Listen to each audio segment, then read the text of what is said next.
Welcome to the GCN Tech Show. This week we've got ourselves a brand new gravel group set, a super limited edition, very stunning frame set, not to mention very fast charging batteries, your upgrades, and as ever, the bike vault. And then we've got what has the motor industry given to cycling and what's cycling given back to the motor industry. I don't know. I guess we'll find out. Ooh, we will.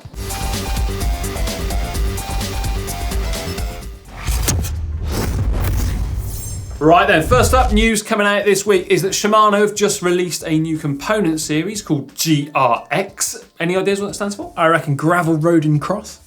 Well, I think you're not far off because this group set or component series is actually aimed at gravel riding in particular. No. Yeah, so those riders out there, they're going to be, well, faced with the options of a single chainring or a double chainring, electronic, mechanical, 10-speed or 11-speed. So there we are. I think enough for them to get stuck into. Plenty of choice, isn't there? Yeah. And the rim X all come with the Shadow RD Plus technology, which came over from the mountain biking world, didn't it? Yeah. Which helps prevent chain suck and chain clatter, you know, when you ride over rough roads and it's ding, ding, ding. Yeah. Scratches your pain and annoying. Yeah. Also, long and short cage mechs too, isn't it? So you can accommodate, I think I read, up to 42 teeth. Yeah, there's a lot of range there, isn't there? I mean, that is a big cassette, 42, isn't it? I never thought I'd see one of those on a road bike type bike. Is it a road bike or a gravel bike now, though? Gravel bike, I suppose, but that is huge. It's big. Yeah. Bigger than a disc. Yeah, and the shift levers as well, they've been redesigned to, well, not only be slightly more ergonomic, but also, if you have a redundant left-hand one, if you're running a single chainring setup, you can actually use that left-hander to adjust your dropper post. Bit like this. Just like that, nice. Yeah. About the same amount of movement as well. Could be, couldn't it? 150 mil. Nice bit of kit there. Also, the front derailleur, that's actually been redesigned so you can run a wider tyre. Now, you told me earlier on what that was. Yeah, you can now run a wider tyre up to 42 mil in width, but only if you use the chains, the chain rings as well. Yep. Both the front mech and the chain rings have an offset of 2.5 millimeters to allow for that extra wide tyre. Because loads of people in the past, they've run into problems, haven't they, with the front mech, and they're trying to use wide tyres and it just doesn't quite work. I think sometimes the tyre can catch the end of the cage, can't it? Yeah, it could be costly. But yeah, it would be. Not anymore though. Now the brakes on this component series, they're hydraulic, which you'd expect really. Naturally these days. Yeah, you would. And well, what is most interesting about this, they've actually included a product called the inline sub brake lever, which is kind of like the old cross-top levers, like what cyclocross riders used back in the early 2000s. Yeah, they disappeared, didn't they? Yeah, and then Wout van Aert used one in Paris-Roubaix this year. Weirdly, because if anyone was going to not need it, you'd think it might have been him. Yeah, a guy who loves to ride off-road. Either way, essentially it sits on the top of the handlebar, and it means that you can use that as it's another brake lever, I suppose, like an auxiliary brake lever on the top of the handlebar. Yeah, these are the first of their kind for a hydraulic group set, as far as I'm aware. I've never seen them before. No. But it raises one question for me, John. Go on. If you go in bike packing, and people do that on these sort of gravel bikes, don't they? Yeah. And they put their big tent or whatever it is on the front. So I've got no idea. Pillow maybe. Yeah. Maybe it's just food. Map, I don't know. You're never going to be able to reach the brakes, are you? Because this big bag, this luggage is going to be right in the way. Yeah, and I guess really the actual top of the handlebars, they become a little bit... You can basically only hold the levers. Yeah, you can't really hold much of it. Not if you want to. I don't know. We're out of our depth here, aren't we? We are. Yeah. We're not experts when it comes to bike packing, as you can see. But that's not all though, John. They've also released a new set of wheels. Ooh. Also in the GRX Components series. Yep. They are 1,600 grams, 21.6 millimeter internal rim width. Nice and wide. Nice, yeah, or width, as I started calling it earlier, like a combination of both words. And they're going to be available in 650B and 700C sizes. Yeah, that's right. And with the 12mm through axle too, which is pretty much standard across all different gravel bikes. Now, with all of this aside, now if you fancy a bit of gravel racing or gravel riding, you could take a leaf out of the book of Peter Stettiner of Team Trek Segafredo, who just won the 217-kilometre Belgian waffle ride race over there in the USA. Now, this isn't your ordinary race for Peter because, well, you've got gravel, single track, dirt roads, even a creek crossing or two to take part. And he did all of that on a Trek Madone with no gravel componentry on there whatsoever. Yeah, Well, he definitely doesn't pay for his own bikes, does he? No, exactly. Yeah, the SRAM Axis ETAP group set on there. He had a 2x setup, 28mm tyres, so nothing really untoward.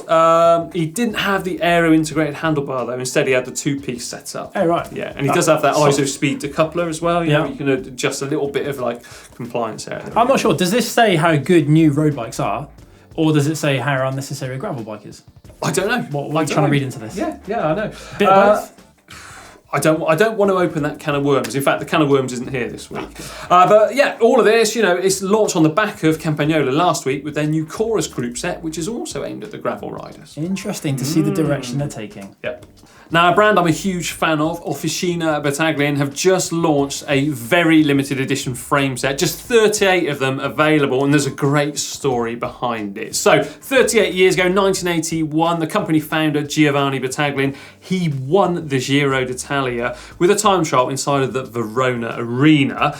Now, 38 years later, well, the Giro d'Italia is going to finish inside of the historical gladiatorial arena once again. Nice. And I'm looking forward to it. Well, history aside, the Arena 1981 is made from Columbus SL tubing, and those gorgeous chrome lugs that stand out next to that pink chromo volato finish, which is achieved by polishing the frame to a mirror finish and then painted with a coloured lacquer, and it looks absolutely stunning. I'll tell you what, I remember when I was out in Japan and visiting Toyo Frame, there was a guy out there, and it was part of his almost apprenticeship, if you like. He had to polish frames, getting them like that mirror finish, and they do look beautiful. And I've got to say that Battaglin, that is probably one of my favourite bikes right now. Yeah, to be honest, it's right up there for me. I've never seen anything quite like it, and I've got a special place in my heart for Battaglin. Why's that? My first racing bike was a Battaglin. Oh, that's nice. Yeah. Treat yourself to one. Actually, I'm not sure I can. Quick though. There's only 38 of them. Yeah, it'd be worth it. Yeah, I mean, and the great thing about it as well is if you look around the bottom bracket on there, it's like the engraving around it and how it's filled in with a white paint and everything. It reminds me so much. Well, basically,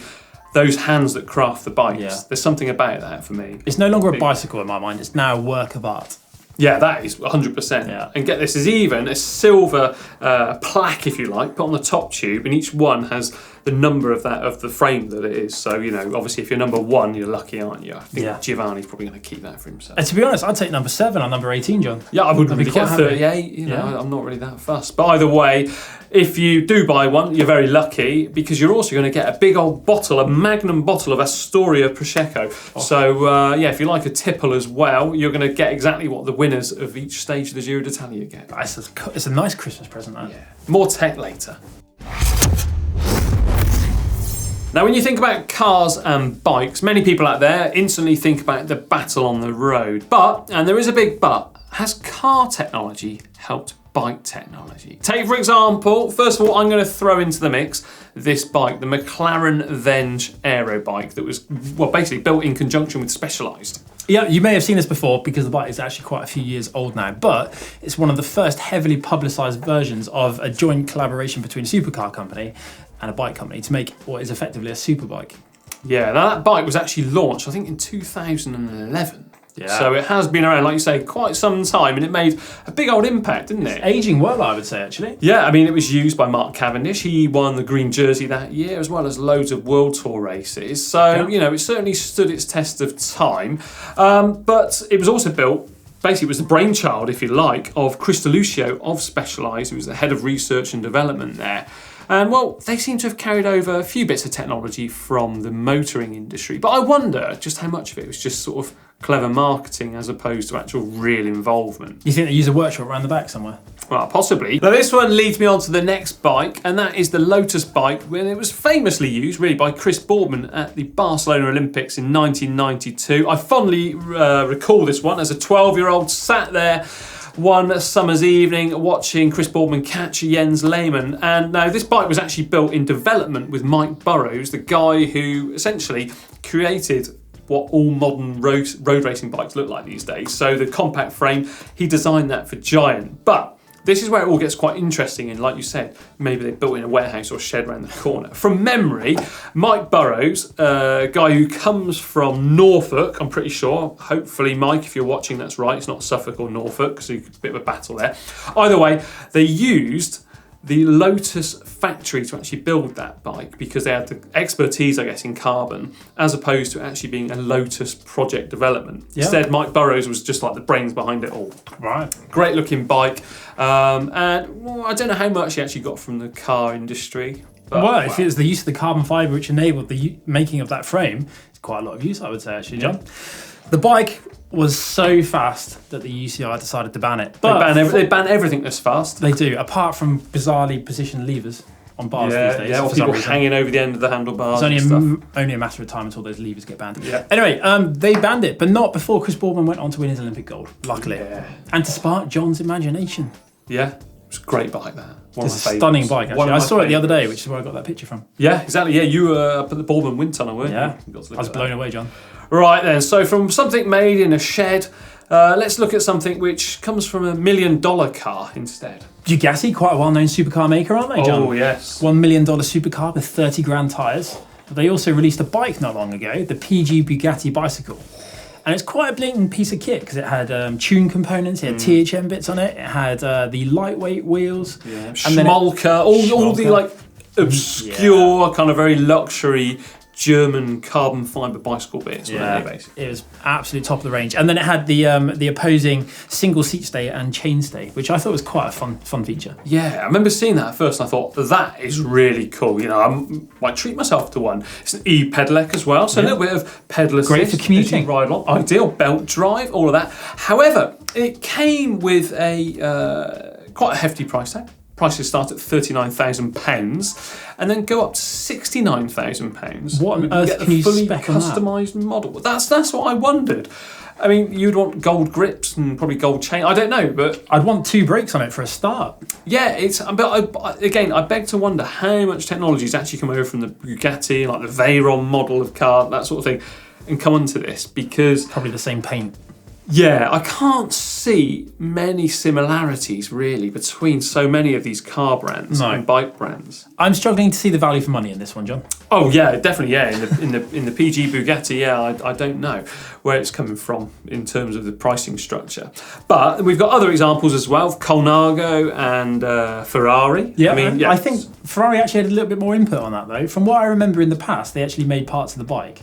Right, okay. As far as I can remember, it was more than me. Well, I remember reading about it years ago, and I'm fairly certain, I might be wrong, so let me know in the comments if I am wrong, but I'm pretty sure Ferrari actually made the lugs for the bike, so at least they were contributing something. Yeah. Other than just their sticker. I just thought it was two cool Italian manufacturers coming together or something. Maybe. Yeah, maybe, I don't know. But, a little fact actually about that. When I went to Mr. Colnago's factory, there was a kind of a mannequin dressed up in a Formula 1 outfit just stood at the bottom of the stairs, and it kind of freaks me out a little bit. Yeah, I've got some pictures of that somewhere. Me embarrassingly stood next to it. Also, BMC and Lamborghini, they partnered up, and made a bike or two. And there's probably quite a bit of other collaborations, I reckon. Factor, Aston Martin. Yes, very good point. Yeah, that was a super bike as well, super price as well. It was, all the tech. There's got to be a lot going on behind closed doors because you think a lot of bike companies use wind tunnels owned by car manufacturers. It's very true, this, yeah. Who knows what bespoke runs they're doing just for staff. Yeah, you got to wonder. We've missed out one incredible one here now. Go on. Peugeot. Crumbs, how did we forget about that? You don't see them every day now, but before I started cycling. Yeah. I mean, Peugeot, they even had a collaboration with Vitus and Mavic and stuff like that. They had some weird thing going on in the early 90s, like a carbon monocoque frame. But yeah, Peugeot, that's a classic example, isn't it? One of the best kits ever as well. Yeah, without a doubt.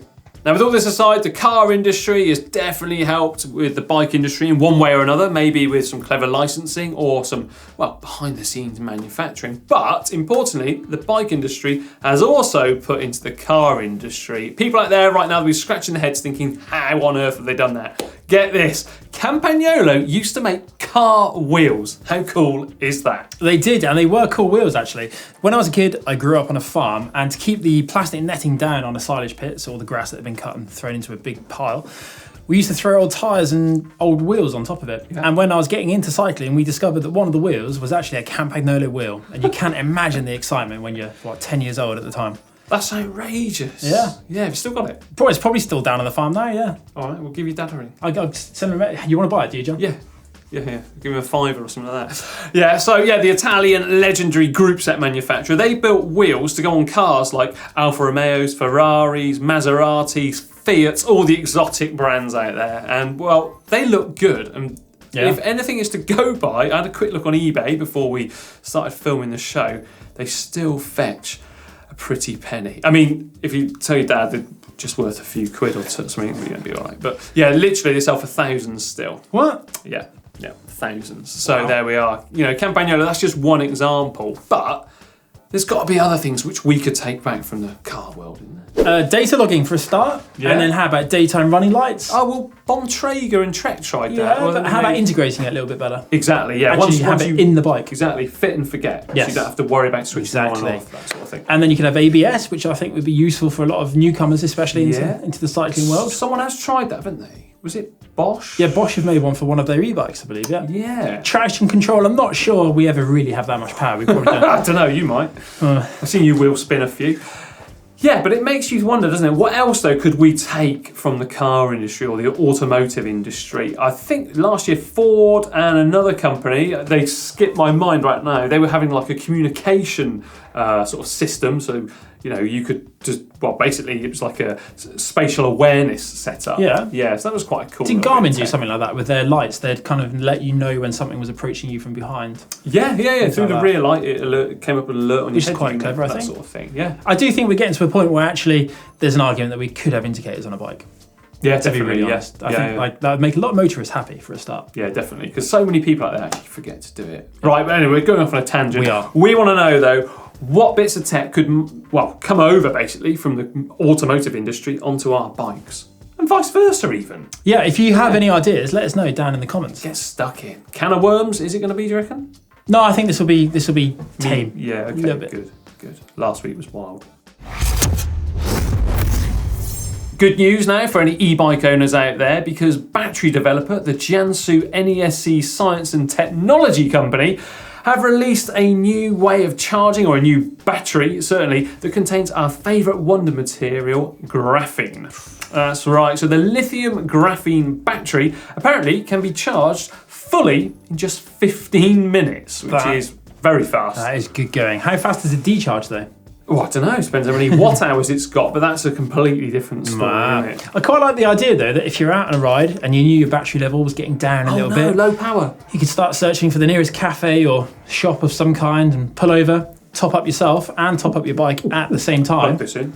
Yeah, it'd be brilliant, wouldn't it? Yeah, it's nice that. All within under 15 minutes. Yeah, just as long as you got your battery charger with you, of course. Well, yes. But yeah, I mean, I reckon that's absolutely great, and so many more technologies could actually take use of that. Well, that technology, couldn't Yeah, they're currently being tested actually on delivery e-bikes, which is another brilliant invention. There we are. So maybe you'll see your local postman on one soon. Yeah, if he stays for 15 minutes, then you know what's happening. Yeah, exactly. He's charging up and he's ready off to deliver more parcels. Either way, it's good news, isn't it? Really, Yeah, well, I think. it is, As soon as we hear about that, the sooner people like Si can get home with fully charged lights, because he does have a tendency to forget to charge them. I've heard about that. Yeah. Right, more tech now, and our friends at Fizik, they've just launched a brand new pair of Infinito R1 1919 road shoes. These are eye-popping, aren't they? They are eye-popping at night time because they've got that reflective Microtex upper, which transforms the shoe from kind of like a dull battleship grey into this absolutely stunning.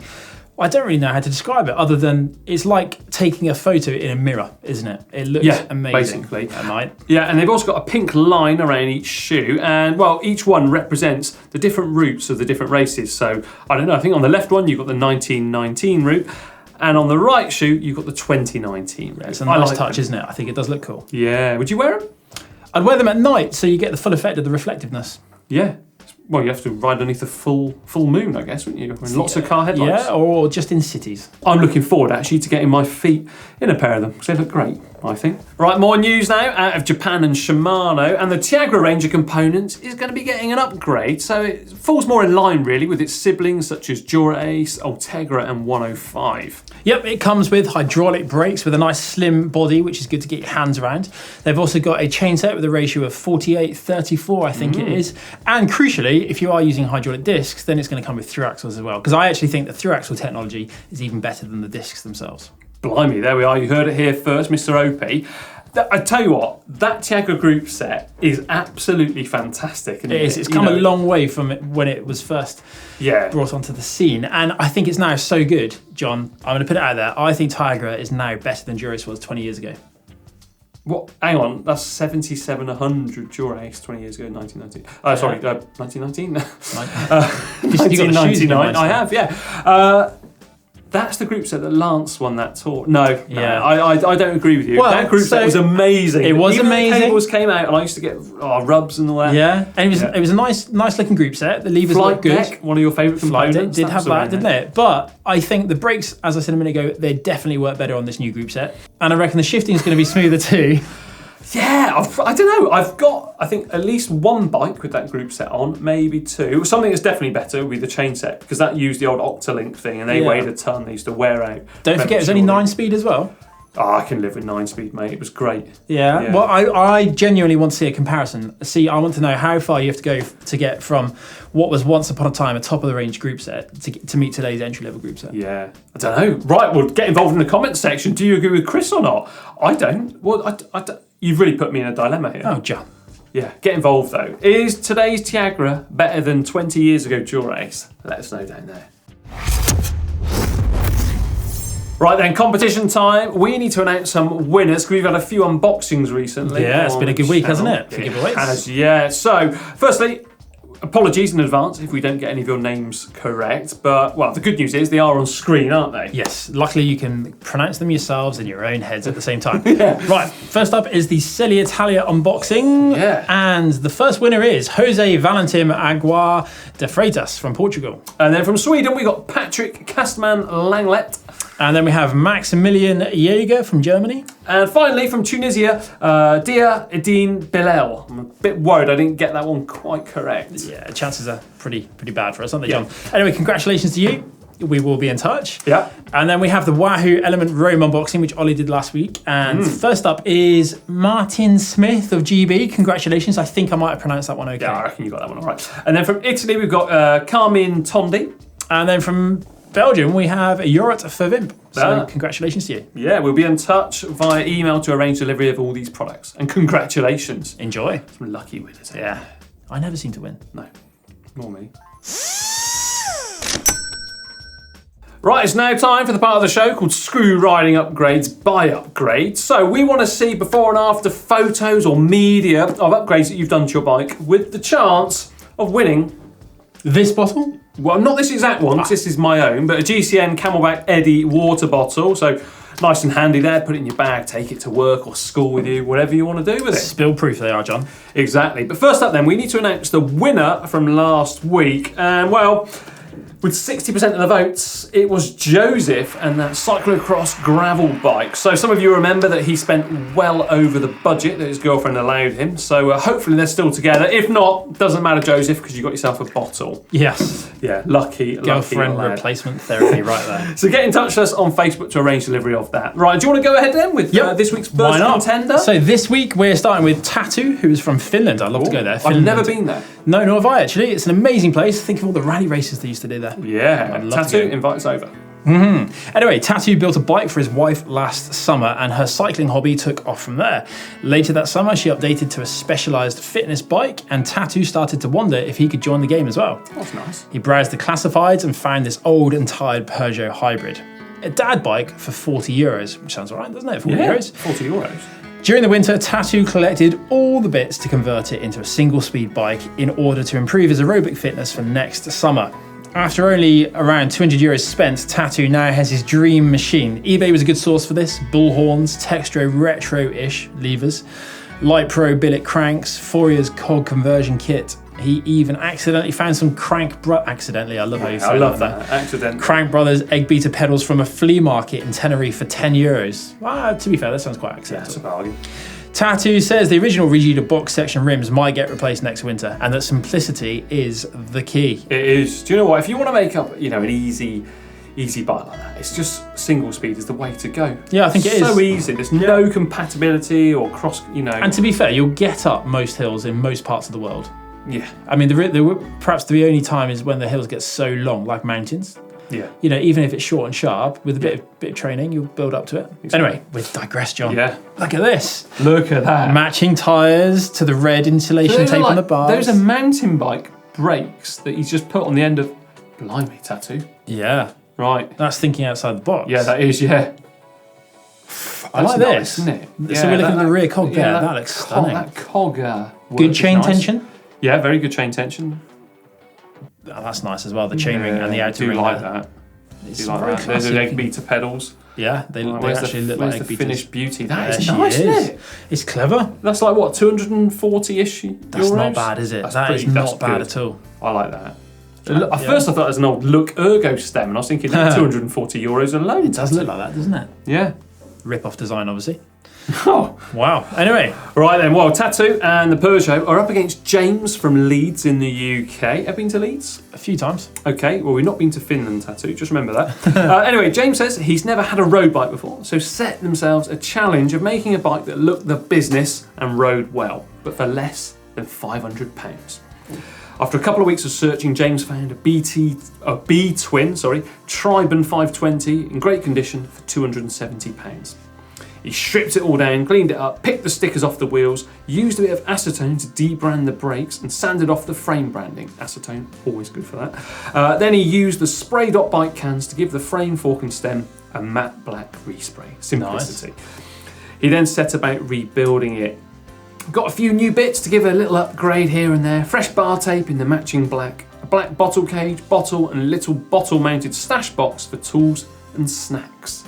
Snacks, I like that. I was thinking inside the box. Yeah, literally, inside a little toolbox. Total cost, including paint, was just £461.91. That's very exact, isn't it? That? I mean, to be honest with you, James, you've even got 40 quid there to, well, upgrade a little bit extra, I suppose, if you want to. So, there's the original bike there. Yeah. The little commuter. Doesn't look too bad, like the stand. Yeah. Oh, I do like that twin tone bar tape. Yeah, is that lizard skin, wasn't it? Yeah, I think it's lizard skin. We read that one, yeah. It's very sticky. It is. Oh, actually, no, that it's isn't. not. That looks That's like Fizik not. bar tape, Do you know what? I think that is B-twin. I've seen that in Decathlon. B-twin stuff. Ooh. Yeah. Yeah. I can imagine you going into Decathlon having the time of your life. Yeah, I do. I love sports supermarkets. Yeah. There's nothing, you don't get them here really in this country that often. No. There is Decathlon, but yeah. Not the same as in France though. No, everywhere. Right, so there he is, sanding down the frame. Yeah, very good. Yeah. I would have worn some gloves there, but doesn't matter. There it is there. Probably did a risk assessment, John. Yeah, after being sprayed. There it is, drying off. Nice. There's the group set going on. All those bits and pieces. Finished item. That does look good. Doesn't it? I'm not sure about your handlebar position though. Very black theme going on. Yeah, black, but that's good, isn't it? It always looks clean. Yeah. Yeah, I mean, that's a nice looking bike, isn't it, as well? It is. It's amazing what just different paintwork can do on a bike. Yeah. And also, I bet that, they've learned a lot there as well. Stripping down, James is going to have stripped down that bike. He's going to have learned quite a bit about just bikes in general, really, taking them apart, rebuilding them and stuff. It's like an educational process. Yeah. Yeah. Anyway, we digress once again. We're good at that. Who's it going to be, Tattoo or James? You vote for your favourite just up there, top right-hand corner. Someone is going to be getting themselves hydrated. Lucky. Are you ready for Bike of the Week, John? I am, yes. I am as well. So last week we had 2 Pinarellos in, one with disc and one with rim. And I was surprised at the result of this one, John. Go on. 67% of the vote went to modern design with disc brakes taking it. Blimey. Yeah. I'm amazed at that. I am as well. Purely because it's a Pinarello, I thought people would go for a little more tradition. Yeah. Italian But design. yeah, times are changing. We've got to get with it. Well, I would have voted for the disc myself. Oh, right, okay. I've got to get with it. Right, okay there, so congratulations, Pinarello F12 disc. So anyway, this week we've got 2 absolute pearlers from the Bespoke Bristol Bike Show. And first up is this one. Prova Special. This features 3D printed stainless steel lugs, carbon seat tubes, Zip 303 wheels, a full SRAM red ETAP axis group set, and a properly stunning mirrored steel and blue metallic finish. Right, who's it up against then? That is stunning, and it stands a good chance of winning that one, John. But it's going up against the Stoltz ULG. This is a steel road bike that weighs just 5.92 kilos. The frame set itself only weighs 1.34 kilos, which for a steel frame is frankly incredible. And the ULG is dripping in ultra lightweight parts like the carbon saddle from Gelu, Schmolk wheels, tuned bottle cages, and EE brakes. It's even only got the bar tape wrapped to the hoods just to save a little bit more weight. Blimey. Whoa. 2 absolutely stunning bikes there. I do like a bike that comes from, a really small manufacturer. I do as well, and I Yeah. think the input that the person that's going to end up riding the bike has also plays a big part for me. You're going to get something that's truly built for you. Yeah. So, who's it going to be though? Vote up there, top right hand corner. Who are you going to go for? I'll go for the Prova. I need more time. Do you? I'll go for Prova. Just love it, that carbon seat tube and stuff. Right, bike vault time now. The moment of the show where we rate your bikes, either nice or super nice. And of course, if you want your bike to stand a chance of getting into the bike vault, you need to use the uploader tool found there in the description below and upload it and include a little bit about yourself, where you come from, and why not tell us a bit about the bike too. So, with no further ado, actually, Chris, what happens when someone gets a super nice? You get to ring the bell. He's been gagging to ring that. Right, so let's start then with the first one this week. It comes in from Wade from Johannesburg in South Africa. Let me stop you there, John. Yeah. For the first few, I've gone for a slightly Italian theme because apparently the Giro starts quite soon. It does, you're right, yeah. Right, so it's a Casati Stile. That looks like, I tell you what, that purple is beautiful, isn't it? It is, isn't it? Look how flat that top tube is. Yeah. Doesn't get any better than that. It's really nice, isn't it? Because it's got, it's got modern wheels on it, but a bit of a retro-ish group set. A very modern saddle. Yep. Got to say that. I wonder why Campag don't drill out their shifters like that anymore. Don't know. Probably don't I need used to love that. Well, no, they probably don't need to. Probably light enough. It does look cool. Looks to me like an old Modolo stem on there too. Yeah. I tell you, that's a nice bike, isn't it? It's nice. The valves aren't quite right, but sometimes these little oversights we can skip them. Saddle. Wow. I'm in two minds about it, really. It looks sad. It does look sad. It's just like It's a bit droopy. Yeah, it just looks a bit like Deep drop bars though. Okay, yeah, okay, ring it. Yes. Right, okay. Right, who's next up then? Next up, we have a Fondriest from Ben in Epping in Essex. Oh, nice. Fondriest Magister with SRAM Red E-Tap and Ven TCC 507 woven carbon filament wheels, tubeless with 25mm Schwalbe Pro 1 tyres. That's a mouthful. Yeah. I love the gold bar tape on that. Yeah. Actually, Ben in the description did say that was to match up with the weave on the frame and also the logos on that bike. Oh, and the bottles too. Yeah. Cameras front and rear. Yeah. Which, why not? Yeah. Saddle bag. I like the shape of those bars. Nice classy drop on them. They are, aren't they? Really? You don't actually often see people put them on bikes as an aftermarket. No, most people, once you start to ride, is what they go for, isn't it? Yeah, once you start to ride a pair of semi-compacts, it's quite difficult to go for that deeper drop again, isn't it? I think that looks absolutely amazing. Yeah.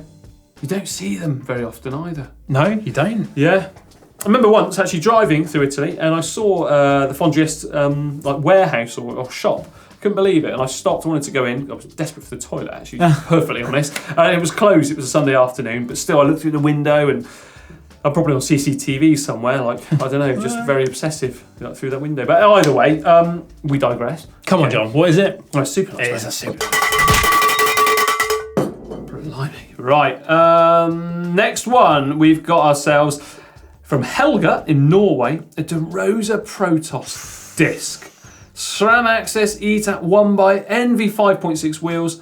That, I absolutely love a DeRosa. Nice. I absolutely love them. That is like, I'm not a big 1x fan. People out there know that. No, to be really honest, I didn't even notice the first time I looked at it. No, but I think the bike looks absolutely beautiful. Yeah. It's just those colours. It's a good colour combination. Yeah, it looks absolutely stunning. I really like DeRosa's. I think, at the end of the day, Ugo taught Eddie Merckx how to build bikes. I mean, we don't need to say anything more about that, do we? I love how you just really like DeRosa's. Yeah, that's it. I'm just going to leave it there. Yeah. Yeah, it's good. What do you reckon, John? Oh, super. Oh, God. Nice, mate. Right, okay, who's up next? Next, we have a Condor. Oh, that's always rare titanium one. From Dan Kenyon in the UK, Condor Moda Titanium. It's a very classic looking bike. Yeah. I love those seat stays. Yeah, I do love those seat stays. Yeah. A little bit of compliance there. I never knew they made titanium bikes, John. Very, very limited. Right. Yeah, I think there was only like 50 or 100 of them. But from memory, I used to work pretty close to there when I lived up in London. I worked around there. Piani Wheels, Pete Matthews there. I think he's former British road race champion. Had a bike company. In fact, I've got a carbon rim behind my desk. You've probably seen it. Yeah. That is a Piani. Oh, wow. Yeah, use that every now and then for a bit of educational purposes. Yeah. It's nice, that. Yeah, it's great. It's a classic looking bike, isn't it? Don't see Thai road bikes. And I bet that bike is as good to ride now as the day it was made. Yeah, 100%. Yeah. Timeless. What do you reckon, John? I can't find a fault with it. Wow. Yeah, I mean, look at the bottle cages.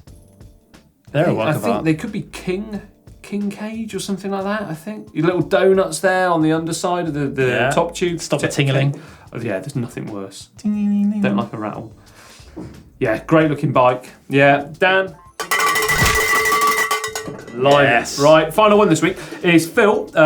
Walk Forest or Kilda Forest. I think that's in the northeast of England, I think. I've not heard of that. Yeah, Northumberland way. Oh, Kilda Forest. Yeah, I have heard of that. GT grade. Carbon. Sounds like a carbon. Yeah, it's a triangle. carbon bike. It looks like it's got a long rear end, doesn't it? I think it's the way the chainstays swoop up to the rear hub. It's also because the whole like triple triangle style design, although it's not really a triple. Well, it is 1, 2, 3. Yeah, there is a triple triangle going on, but it's different to the original ones. Yes. Are they flared bars? Would you say, John? They look like they're deep, but I think they're actually flared. Quite possibly. Look how skinny those seat stays are. Yeah. The comfort. Yeah. We've got, looks like they're midway through a Sportif or something, a little race number there on the front of the handlebars. Here's a question for you, John. If you're going to get rid of one set of tubes on your bike, which set would you get rid of? Oh, the seat stays. Oh, there you go. Yeah, you don't need them. Don't need to be too... Yeah, you don't need them. In fact, I remember seeing a video, someone cut them out of a bike and they could still ride it. Absolutely fine. Challenge tyres, they look like. Or are they Panaracers? Don't know. Either way, they're gum wall, they're cool. Yeah, always cool. You get big thumbs up. Come on, John. Do you know, I mean, can we give Of course we all can. round? That's the rule, isn't it? That bike looks like the ultimate day out, to be honest. You can take it anywhere, do anything with it.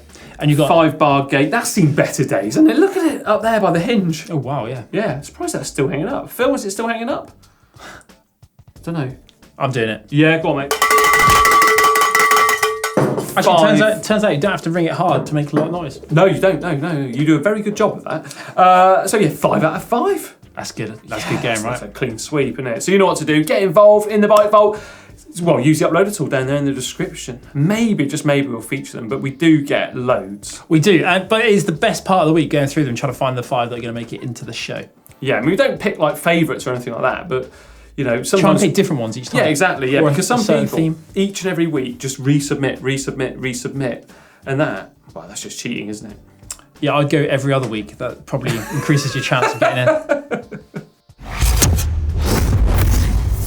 So there we are, nearly time for the end of the show, but don't worry because in the next week we're going to have loads of great content coming up because right now we've got Lloydie, Hank and Ollie, they're all out of the Giro, aren't they? They have time of their lives, I'm told. Yeah, they will be getting stuck in and, well, who knows what will be getting sent back. We'll find out soon, won't we? We will indeed. So remember to like and share this video with your friends and also subscribe to the channel by pressing that little subscribe button. And if you've not done so already, make sure you click the notification icon, that little bell there, so you get an alert each and every time we put a video live. And I must say, Chris, I do like that jumper. Is it new?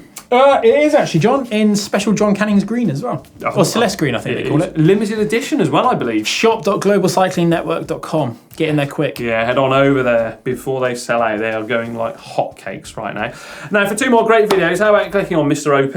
And on Mr. Canning's. We'll see you next week.